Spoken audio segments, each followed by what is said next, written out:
turns out, man, he had a bad problem with like kidnapping, like taking kids and shit. And eventually I found out he was.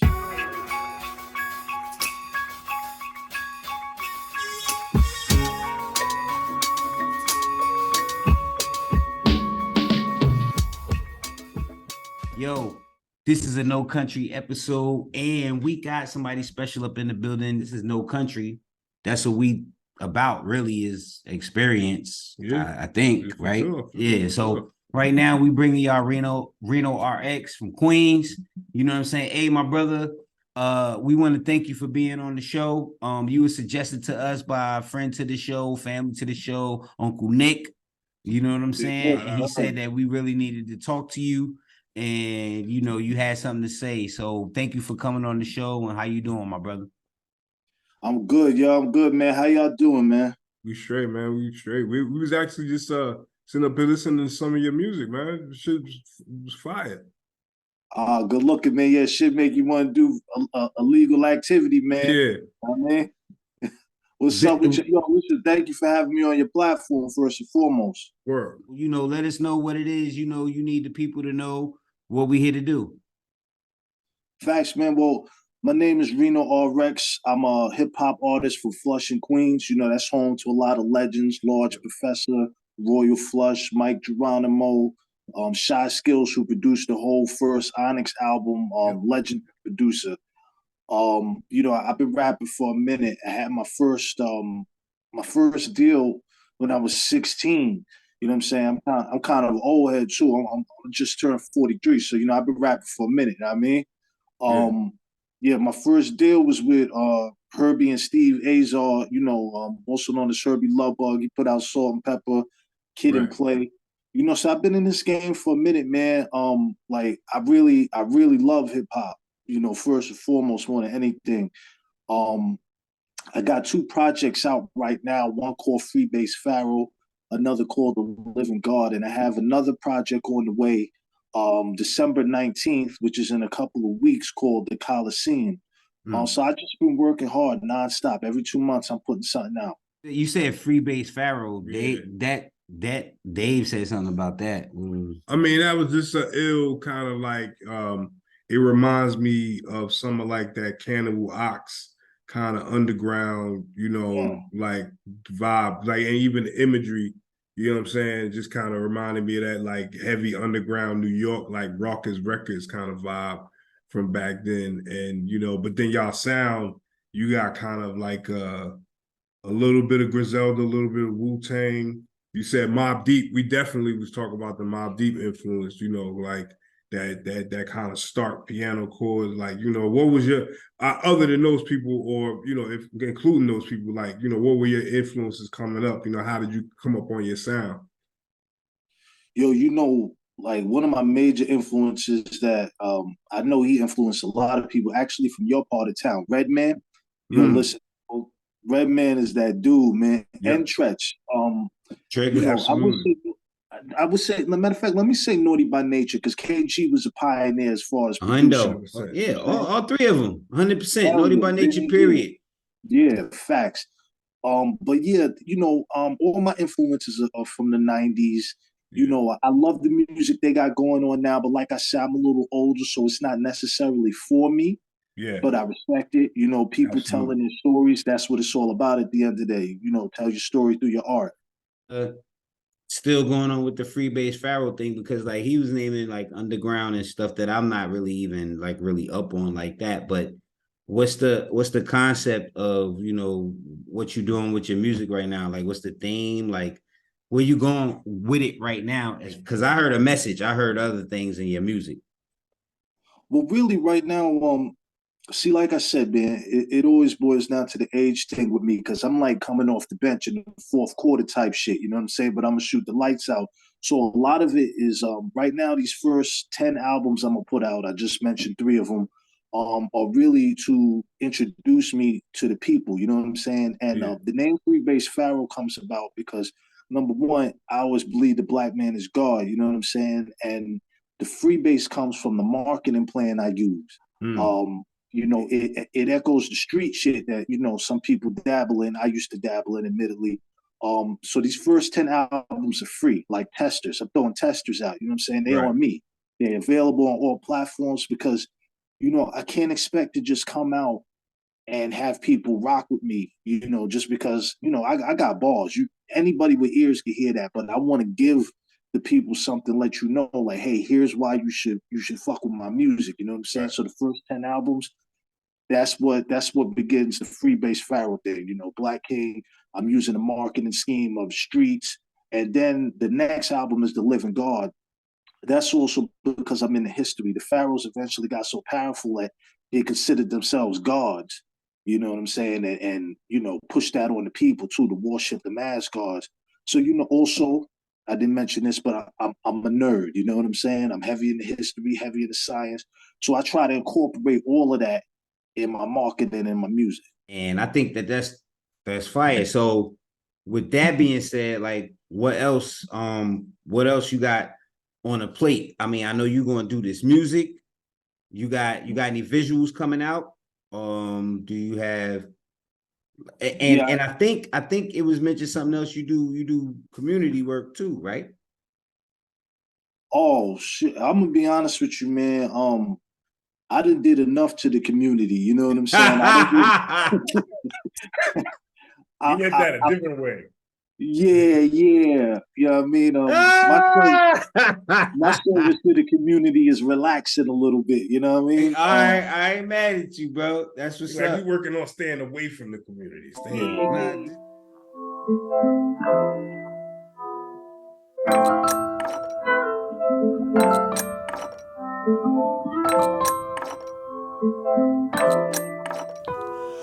Dealing with the necessary evils, or dealing with the necessary people. I shipping on records since the DJ dropped the needle. Niggas acting like they know you, but don't know you till they need you. Then they acting like they love you, but they love you till they leave you. He mad cause you ballin' cause that nigga tryna D you. Don't fuck with my honesty, my only bitch is karma. That's the only bitch's guarantee she coming back to see you. Violent summers, crazy winters, crazy women, but our babies in them. Guess it's bittersweet and I could taste the venom. Shackles on my feet, but back draped in linen. Satin sheets, the streets bleed beneath. I cried with the saints and laugh with the sinners. Don't get too close cause fucking with my folks make me raise the toast like new beginners. Say different strokes for different folks, and they kill off all the folks who be different. Just a little story I think you should listen, cause it's a true story till they prove me different. Painting pictures with my pen to stay out the pen, but see that depends cause this pen can't draw no pension.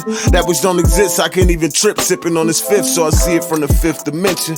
Had to take a loss to become a boss, that's just what it costs. It's the price of not paying attention. Opened up my eyes, now I'm growing wise. I don't call them lies, just the shit they forget to mention. I'm in mint condition. This is what it is, like the realness, you know, like we gotta talk honest, like people want to hear those conversations. So so if we just stay on the music, like in your music, man, what's the most important thing you getting out of it, and what's the most important thing you want the people to get out of it? Well, I'm gonna be honest, man. What I get out of it is just the satisfaction of spreading my word. Like I really, you know, the sound of some cliche shit, man. I just love hip hop, man. I don't care about the bread, you know. So I'm situated, you know what I'm saying? A lot of people equate hip hop to youth, you know what I'm saying? But there's something to be said for going out and get an actual experience in life and having something to rap about rather than some shit you heard. Right. You know what I'm saying? So with me, you know, it's like the same as if a nigga graduate high school and don't go straight to college and take a gap year, you know what I'm saying? Go around, get experience to see the world. That's what I bring to the table. The things that I rap for, aside from just the joy of sharing music, is my family, you know what I'm saying? Because they see me through every level. They roll with me through incarceration.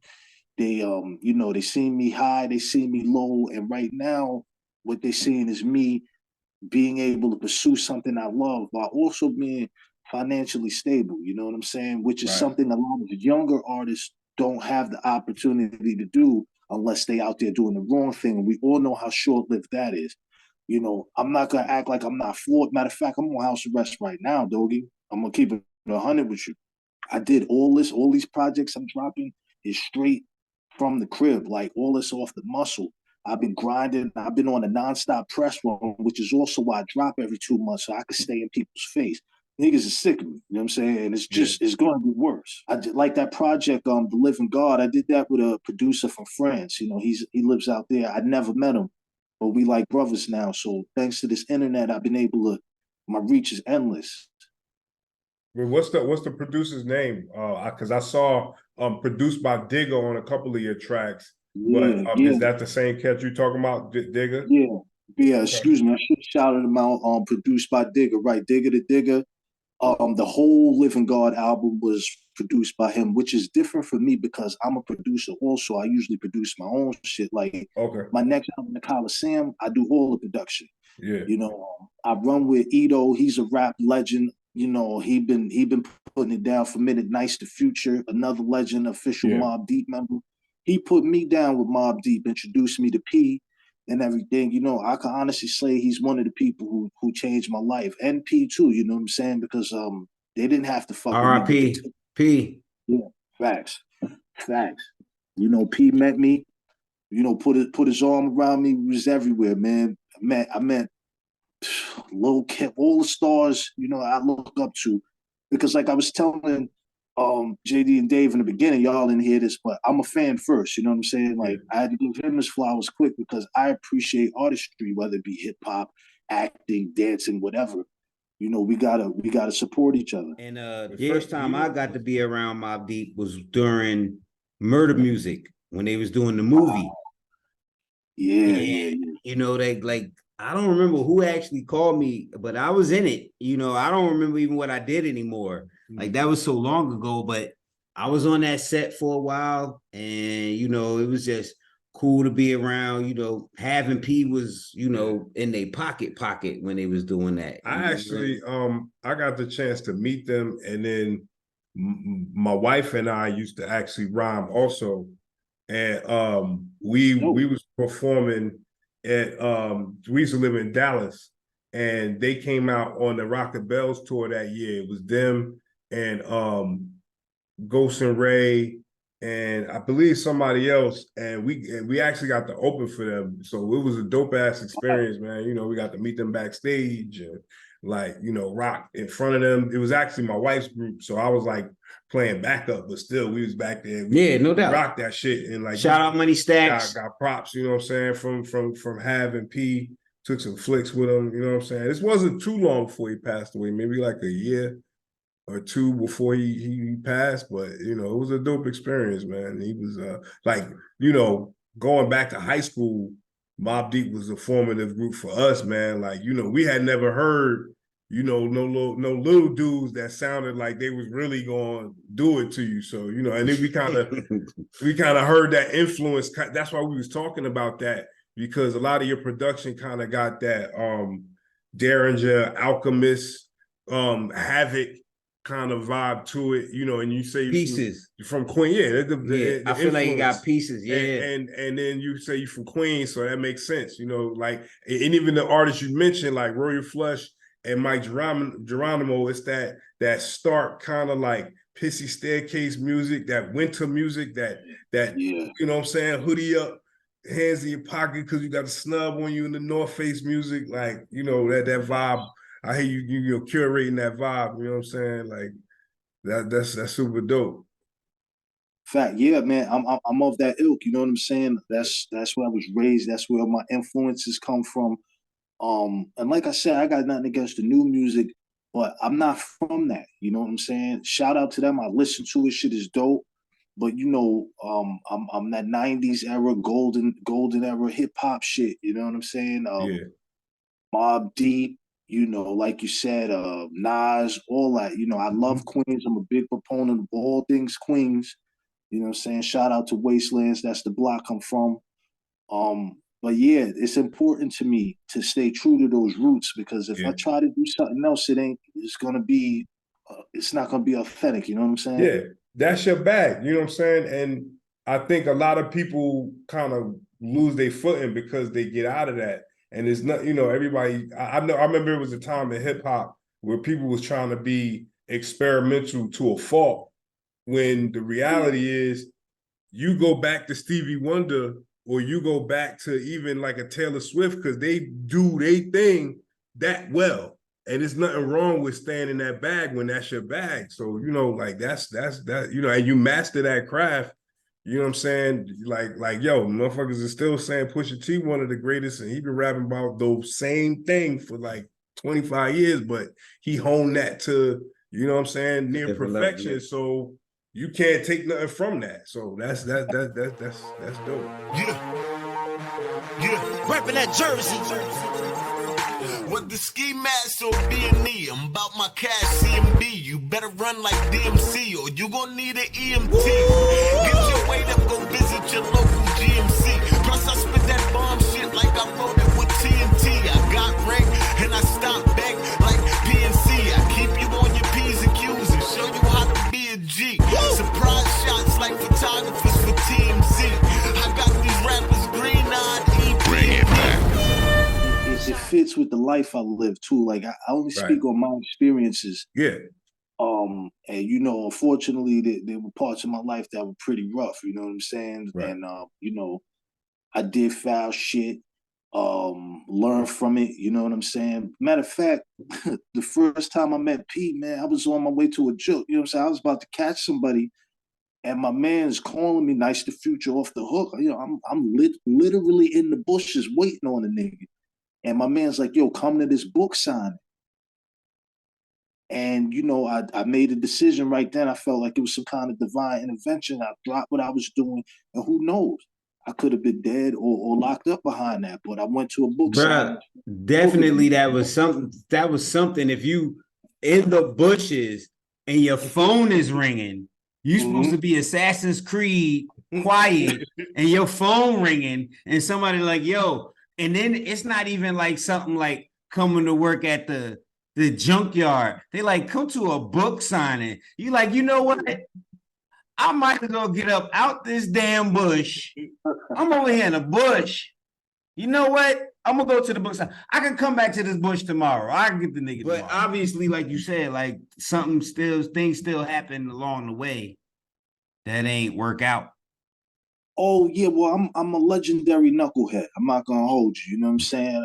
I made a series of bad choices, and you know it all. But see, the thing is, I used to always be like, why me? Why does this happen to me? Why am I in this position? And that's the mentality of a young nigga. You know what I'm saying? Yeah. Eventually, it changed to this happened to me for a reason. This happened to me for this reason. Like I'll be honest, I told y'all I'm on house arrest now. I've been on house arrest for 2 years. You know what I'm saying? If I wasn't, I might have never dropped these projects. I'm gonna be honest with you. There's a 99% chance I wouldn't have, because I was always kind of like, I love rap. I love to write for myself, but fuck all that rap shit, because I need real money. I had my first kid when I was 20, and I just loved the art for me. I didn't care if nobody heard it. But my brother Nice, a fixture in my life, he always called me. You know, he called me from Germany on tour with Mobb Deep. He called me from the NBC building. Yo, come fuck with us. Come fuck with us. And eventually I listened, you know what I'm saying? Which worked out for me.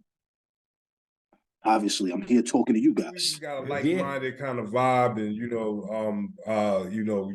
putting out music, you putting out, projects, that we definitely gonna want to have our audience look forward to, because it's gonna be in the wheelhouse that we in. Yeah. We put out projects, you know what I'm saying, as well, that we hope, y'all, you and whoever you rock with will feel. And we could definitely, because we in the same demographic. I say all the time, like you were saying earlier, you're not really trying to pay too much attention to what's going on in the younger generation, because that's not your bag, that's not our lane. Like, we got to make the shit that you and I want to see and hear and listen to, and support each other in that. So, like you were saying earlier, you just try to show love and put your stuff out on the wavelength that is going to work the best for you.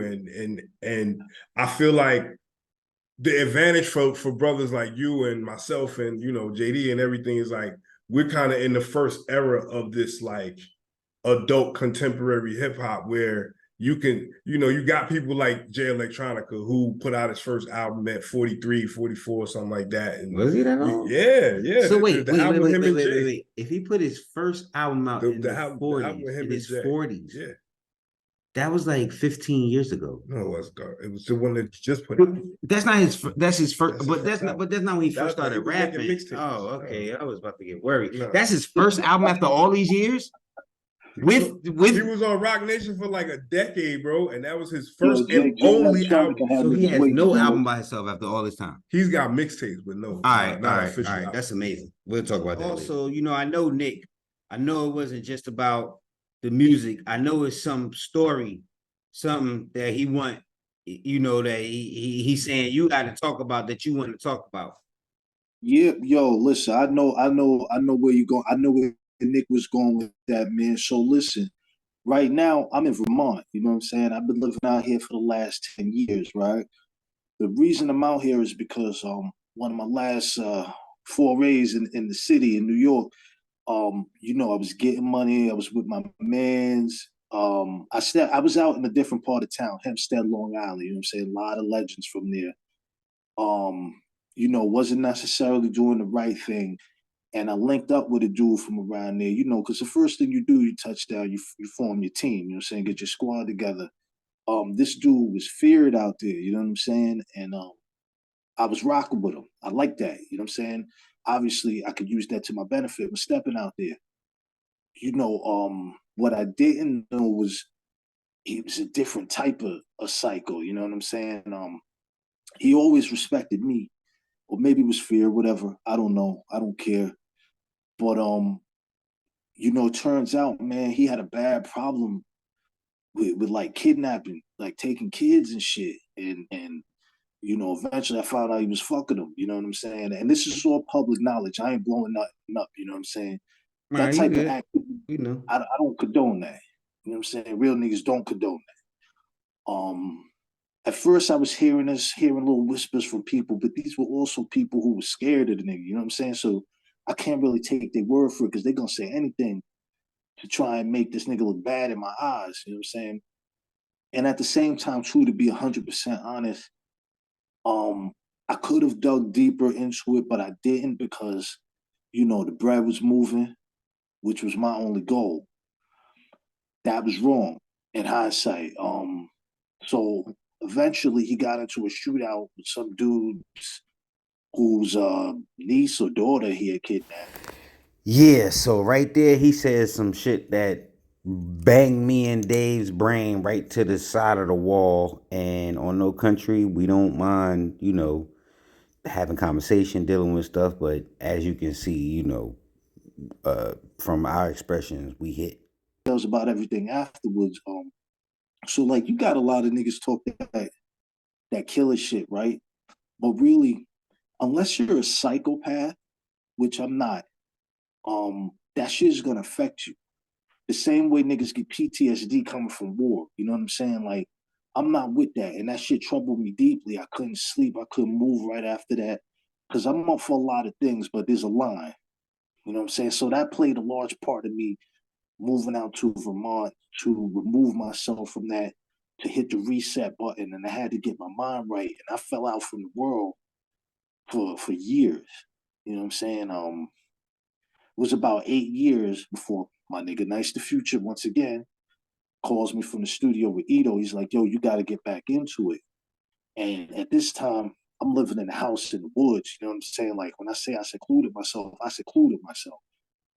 Look like a park in the back of my house. You know what I'm saying? I got the 7 Series outside. Beautiful wife, new daughter. I'm a girl dad. I got 3 daughters, but my youngest was with me. Um, and I said, you know what, it's time, you know what I'm saying? Because I had to, and this is real talk for you quote unquote gangsters out there. For long, shit fucked me up. I had to hit the reset button. And I think Nick found that interesting. And you know, I don't know if a lot of niggas would sit here and tell the truth about that. But Right. that's why on those projects you get, every project we get, I got a song about prison. Because I done my time too. I did mad time upstate in Pennsylvania. That's from another whole other life. You know, I was doing my thing out there, OT.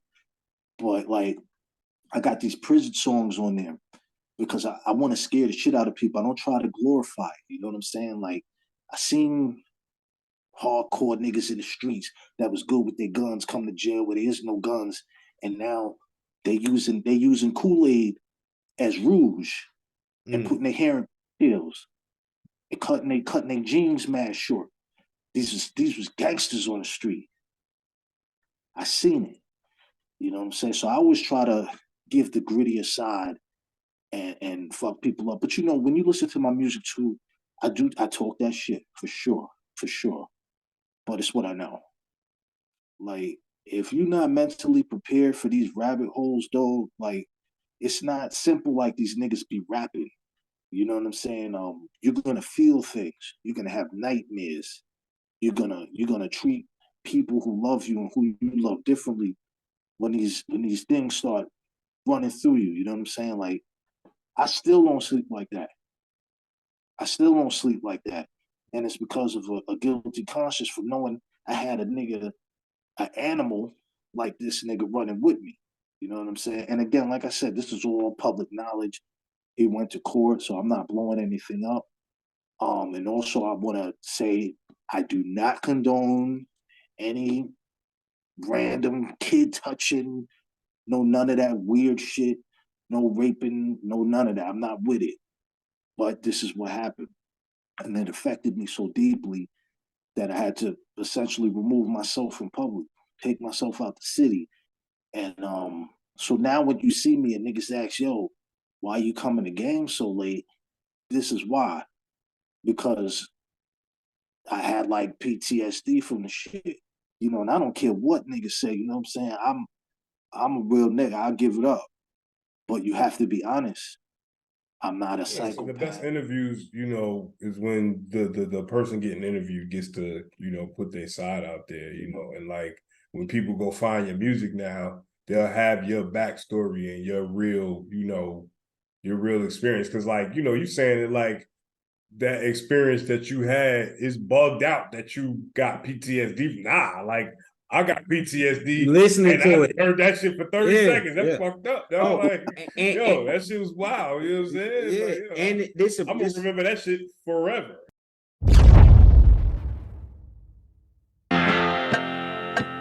Five Fingers of Death.